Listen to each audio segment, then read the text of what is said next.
Thank you, Mr. Speaker. I stand on Gadigal land and I acknowledge the traditional owners of all the lands of our various electorates.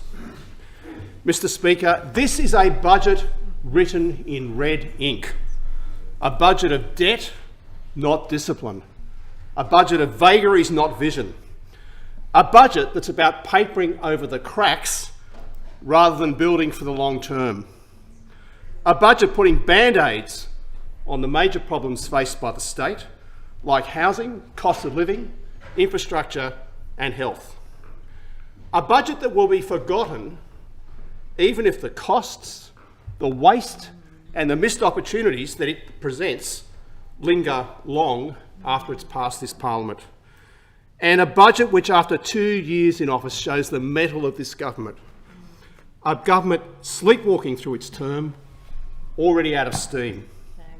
A government more focused on spin and self-congratulation than results, while everyday people see this state go backwards. And a government that disclaims and even ridicules vision, but can't even at least be competent. Because of Labor's failures and incompetence, cost of living is soaring with no new support for families. New South Wales businesses are closing at record rates. Housing supply is falling short, with Labor delivering only half the number of homes the Coalition did for every unit of population growth. Commuters are spending longer trying to get home from work. Strikes and service disruptions are a regular occurrence. And thousands of elective surgery patients are waiting longer than recommended clinically for care. I'll now turn to examine this government's lack of vision, then its incompetence, and then provide some initial suggestions for positive change. This is a government with a vision and ambition bypass. There are no new major infrastructure projects. The pipeline left by the former Liberals and Nationals government is running dry. That government was transformational, the most successful state government New South Wales has ever seen.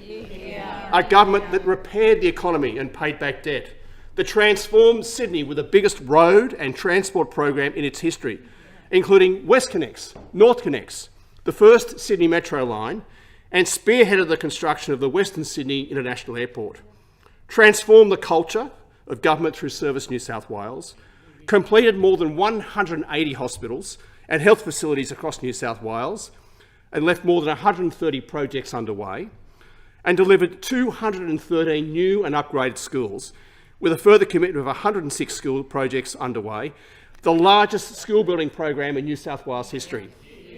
Labor has no plan to replace the pipeline of projects that have underpinned job creation, economic growth and service delivery across the state.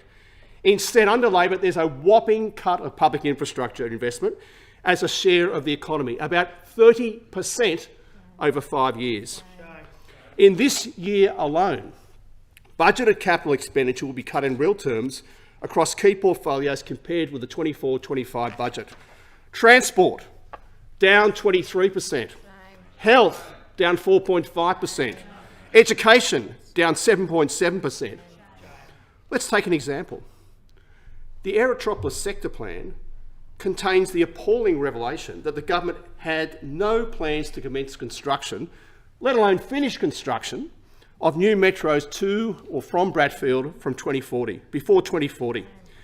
It's clear that this government has no plans to commence construction of any new metros or motorways anywhere in New South Wales before that time. In recent weeks, the government has made a big song and dance about 4 new or upgraded schools in Western Sydney. In reality, only one of them hadn't already been announced. That's in stark contrast to the 23 new or upgraded schools in Western Sydney announced by the Coalition in 2022. This is a government so scared of ambition that it's taken to ridiculing it. This is a government that condemns our transformational mega projects as vanity projects. Only a government so dizzy from its own spin would regard projects like the Sydney Metro or WestConnex as anything other than city shaping. It confirms what we all know. This government has all the vision of a committee trying to redesign a roundabout. This government is so pointless, it regards any project with a lasting impact as a personal threat. So I say to those opposite, if you won't be visionary, can't you at least be competent? But sadly, the government fails that test across the board. It's presiding over rapidly growing debt. It will never deliver a budget surplus. No. It's failed to improve the productivity of the public sector, and as a result, it's failed to ease the tax burden. Yep. It's failed to maintain services including health, and it's failed to offer any additional cost of living support. And critically, it's making the housing crisis worse. Mm-hmm. This is a government investing less in the future while letting debt spiral. And it's ordinary families who are paying the price. While the government is building less, it's borrowing more.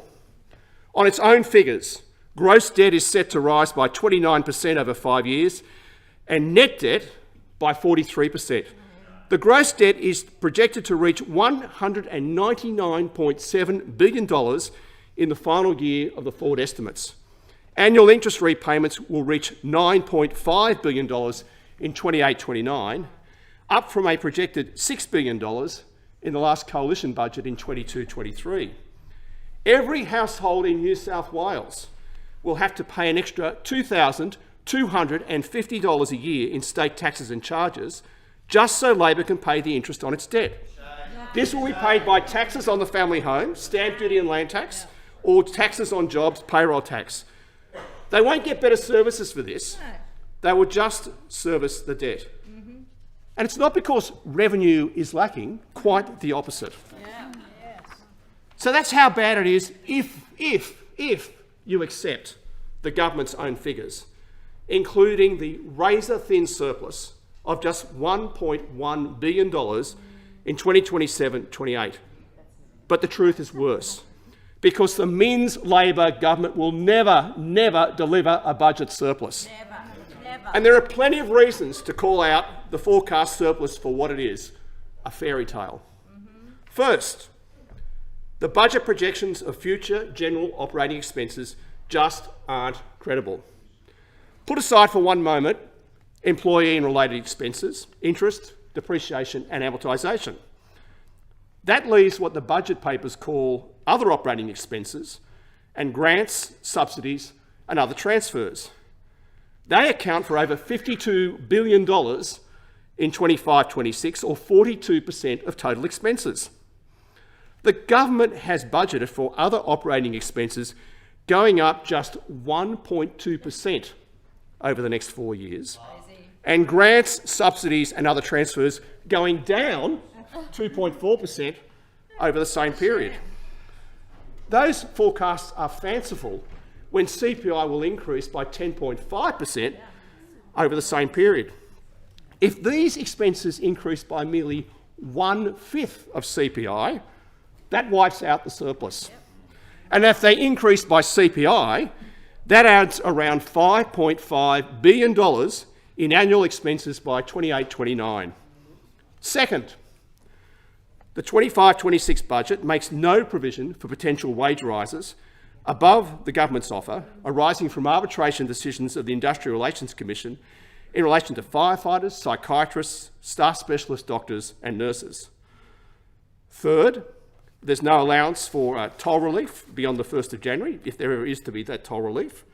Fourth, the budget papers revenue reconciliation with the 24-25 half-yearly review show a miraculous additional $4.85 billion in revenue in 2027-28. This includes $1.8 billion more in Federation funding agreements. Oh. All this without any meaningful reform or productivity improvements. And fifth, there's the government's failure to date to meet its own forecasts. To put a supposed $1.1 billion surplus in 27-28 into perspective, let's compare that forecast with what's happened in the last 12 months. There's now a revised $5.7 billion deficit for 24-25, a blowout from around $5 billion expected just 6 months ago, and $3.6 billion budgeted 12 months ago, a blowout of around $2.1 billion in just a year. And finally, we can confidently predict that the government will add more expenditure in an election year. This litany of debt and deficit is not because of any shortage of revenue. Over the next 4 years, payroll tax revenue is forecast to grow by 24%, transfer duty by 22%, total tax revenue, state tax revenue by 23%, GST by 14%. This government is collecting record and rapidly increasing taxes, but still can't and never will deliver a surplus or reduce the debt. And this is due in large part to its broken promise and incompetence with dealing with public sector productivity. At the election, it promised significant public sector wage increases, but there would be zero cost to the budget because they'd all be funded from productivity offsets. Instead, the government has largely failed to find any productivity offsets. And as a result, it's failed to ease the tax burden, it's failed to maintain services, including health, and it's failed to offer any additional cost of living relief. The government offers no tax relief in this budget. Last year, it abandoned indexation of the land tax threshold. Stamp duty thresholds remain unchanged, notwithstanding rising property prices. Payroll tax thresholds and rates remain unchanged, penalising hard-working small businesses in particular. This government remains addicted to gaming machine revenue. Gaming machine revenue from clubs and hotels will be $2.6 billion in 25-26, forecast to rise to over $3 billion by 28-29. This will be a 31% increase over 5 years since 23-24. And much or most of this revenue is coming from problem gamblers. The ongoing significant increases in gaming tax revenue sadly suggest that this government has no plans to tackle problem gambling. No plans. On health, Labor promised better care but has instead cut budgets during their tenure, picked fights with doctors, nurses and midwives, and let surgery wait times skyrocket.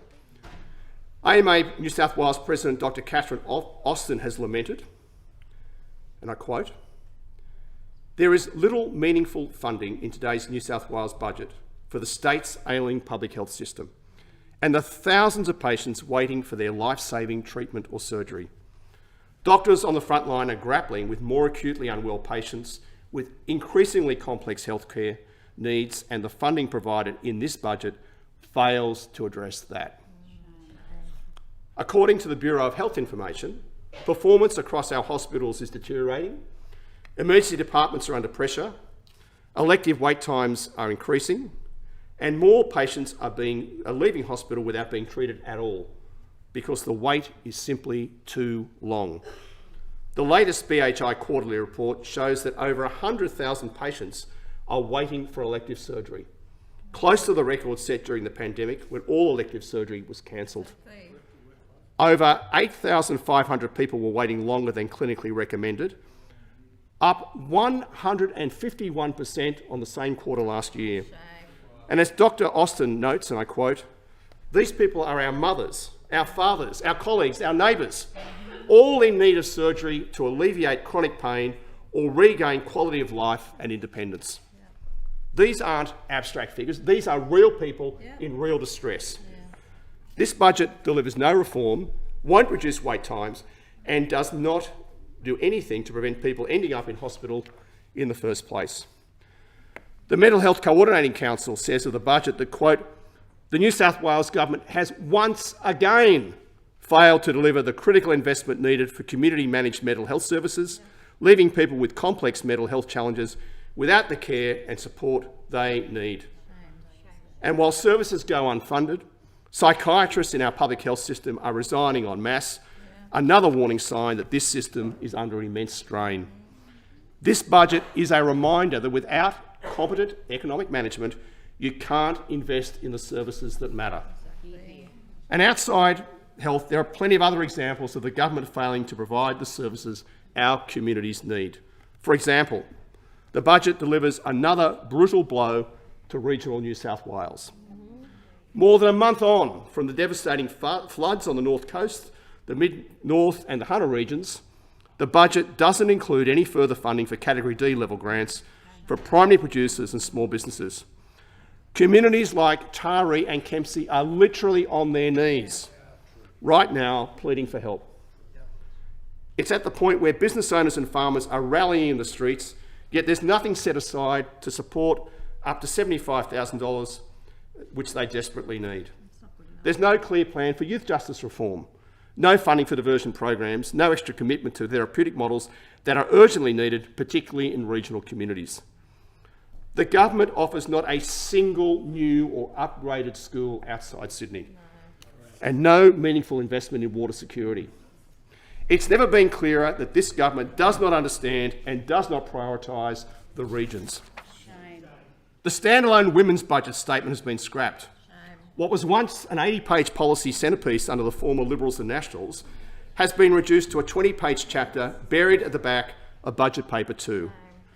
This budget delivers no new investment in specialist domestic violence services, and the Minns Labor government's cruel cuts to the IVF rebate program were a blow to thousands of women and couples struggling to start a family and a significant step backwards for reproductive health in New South Wales. Women's policy has been sidelined by this government. Shame. And despite record and rapidly increasing tax revenue and a cost of living crisis, the government has offered no new cost of living relief.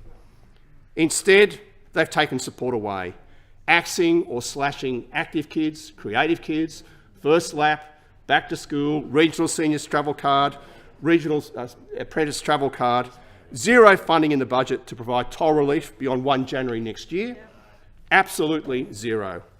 The government is set to cancel over $100 million in cost of living support next week on the 30th of June if eligible households haven't claimed it by then. The government needs to come clean on what its plans are for toll relief. And of course, you can't talk about a cost of living crisis without talking about the housing crisis. Yep.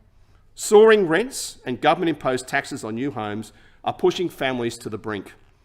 Whether you're trying to buy your first home, keep a roof over your head, or find a place to raise your family, housing costs are at the heart of the cost of living crisis. This government promised to fix the crisis, but it's making it worse. Their own budget finally admits that they won't meet their commitment under the National Housing Accord. Their 5-year forecast is just 240,000 new homes, 137,000 short of their commitment. Not good enough.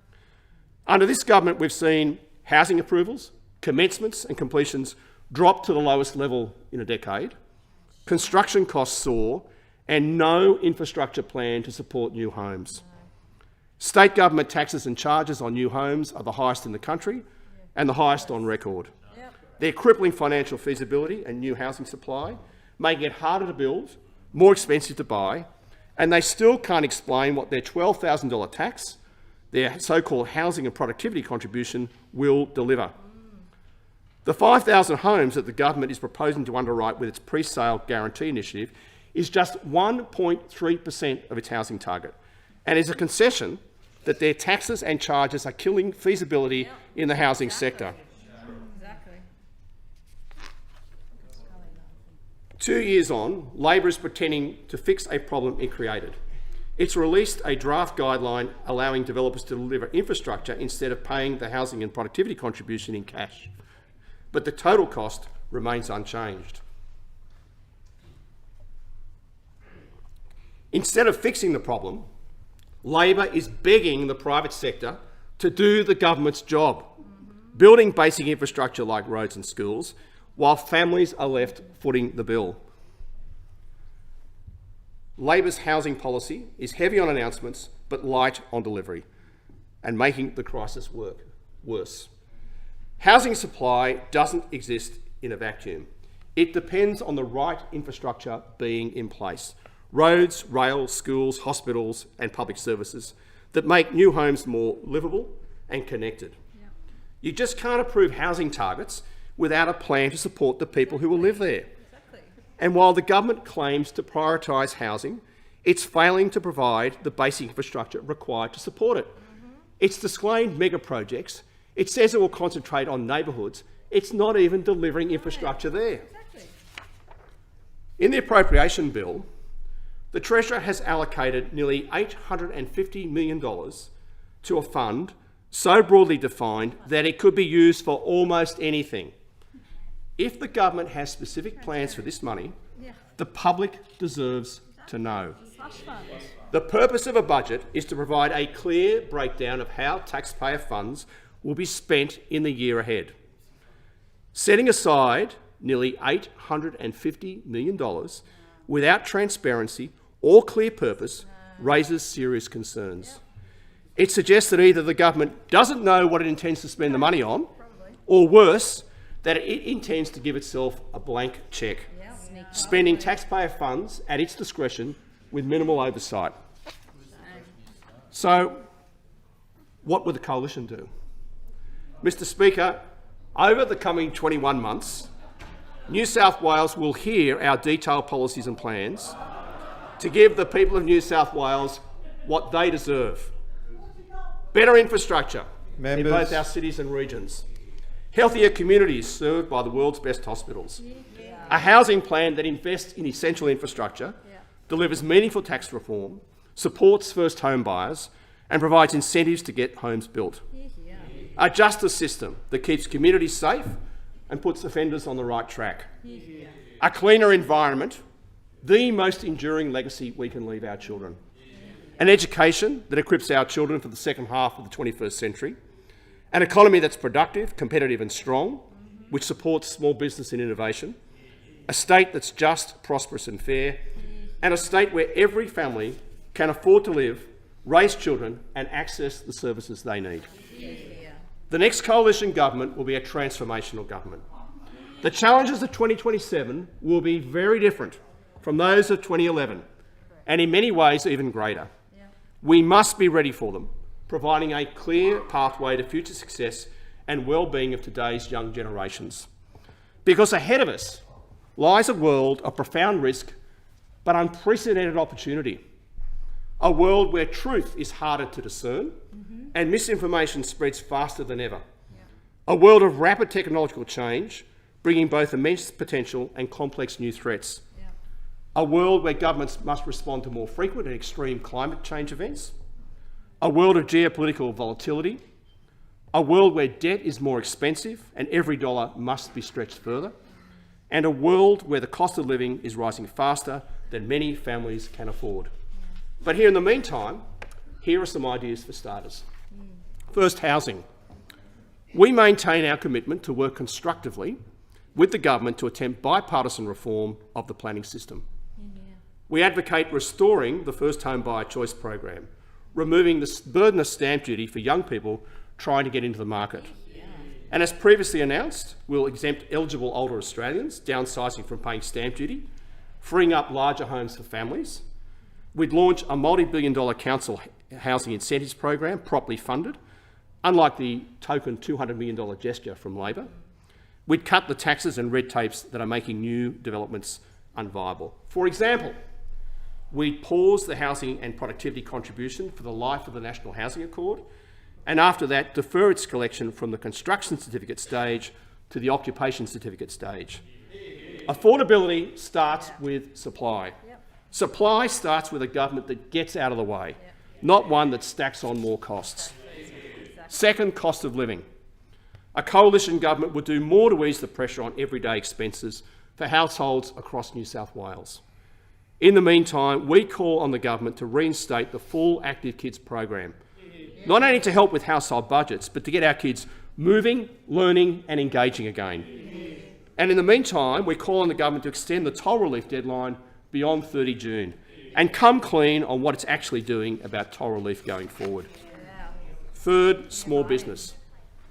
We'd consider fairer payroll tax settings to support small and medium-sized businesses across New South Wales, to ease the pressure on employers, to protect local jobs, to keep prices down for consumers, to give businesses the breathing room they need to grow, to invest and to hire, especially in regional and suburban communities that are doing it toughest.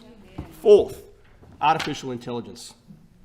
The government's budget papers specifically note that, quote, in the absence of meaningful reforms or a major technological breakthrough, low productivity growth will continue, unquote. Yet the Treasurer has provided no meaningful answer to this fundamental problem.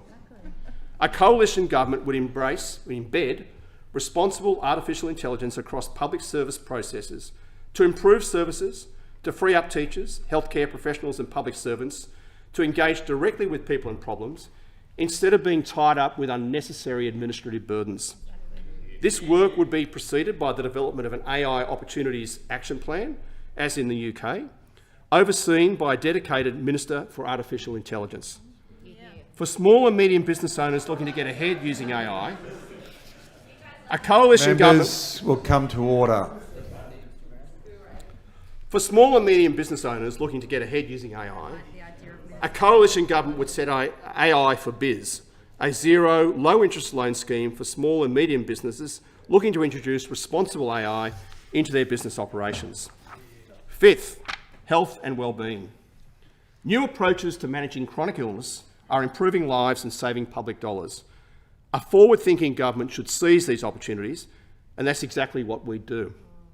Because a healthy New South Wales is a happy New South Wales, and a healthy New South Wales is a productive New South Wales.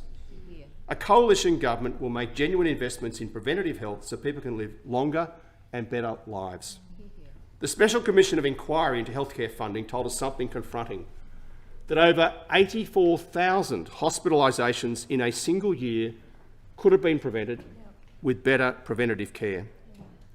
So we'd improve nutrition support for older patients, set up preventative health hubs in high-risk communities, including Indigenous and multicultural communities, expand telehealth services so everyone, no matter where they live, can get quick advice, particularly in regional communities, and secure funding for urgent care centres to ease the load on emergency departments.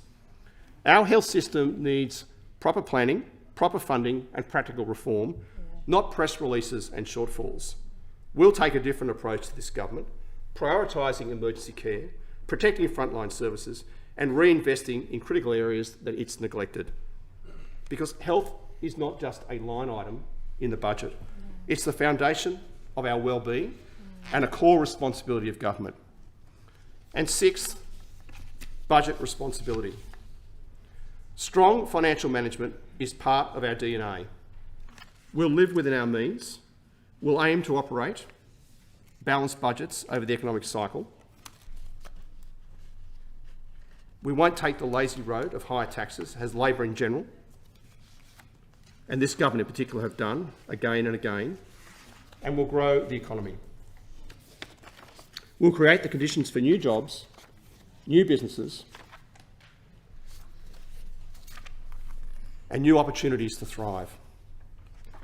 Mr. Speaker, New South Wales deserves better than a government that is sleepwalking through the crises confronting the people of this state.